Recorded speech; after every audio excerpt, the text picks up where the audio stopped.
Hello বন্ধুরা, স্বাগতম মাটি ও মানুষ টিভি চ্যানেলে। আজ আমরা আলোচনা করব ভোটার তালিকা সংশোধন মানে স্পেশাল ইন্টেনসিভ রিভিশন বা এসআইআর নিয়ে। এটা নিয়ে রাজ্যে জুড়ে অনেক আতঙ্ক ছড়িয়ে পড়েছে। অনেকেই ভাবছেন এটা নাকি এনআরসি। চলুন আজকে আসল সত্যটা জানি। ভিডিওটিকে স্কিপ না করে সম্পূর্ণ ভিডিওটি দেখবেন, তাহলে আপনারা ভালোভাবে বুঝতে পারবেন।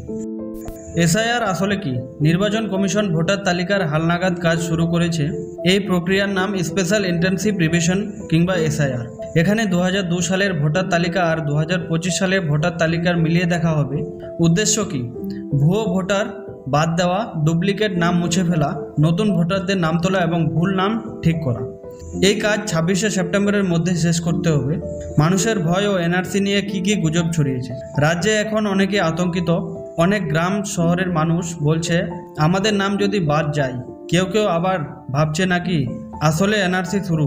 এই ভয় থেকে অনেকেই নথি অফিস, পঞ্চায়েতের লম্বা লাইন দিচ্ছেন। কিন্তু আসল সত্য হলো এটা শুধুই ভোটার তালিকা সংশোধনের নিয়মের প্রক্রিয়া। এর মধ্যে এনআরসি এর কোনো সম্পর্ক নেই। কোন নথি লাগবে?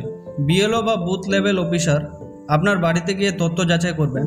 তারা হয়তো আপনার আধার কার্ড, রেশন কার্ড, জন্ম সনদ, স্কুল সার্টিফিকেট দেখতে চাইবেন।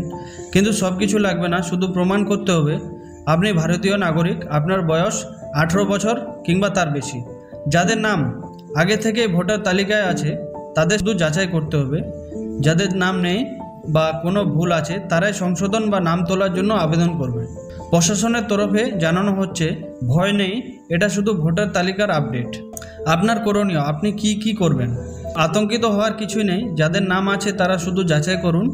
যাদের নাম নেই বা ভুল আছে তারা বিএলও বা ক্যাম্প অফিসে যোগাযোগ করুন। নথি সঠিক থাকলে কোনো সমস্যা হবে না। তো বন্ধুরা, ভোটার তালিকা সংশোধন কিংবা এসআইআর মানে হলো আপনার তথ্য সঠিকভাবে হালনাগাদ করা। এটা এনআরসি নয়, তাই গুজবে কান দেবেন না। নিজের নথি ঠিক রাখুন। ভিডিওটি ভালো লাগলে মাটি ও মানুষ টিভি চ্যানেলকে সাবস্ক্রাইব করুন আর শেয়ার করুন আপনার বন্ধুদের সঙ্গে। ধন্যবাদ। আবারও দেখা হবে নতুন ভিডিওতে। ভালো থাকবেন, সুস্থ থাকবেন।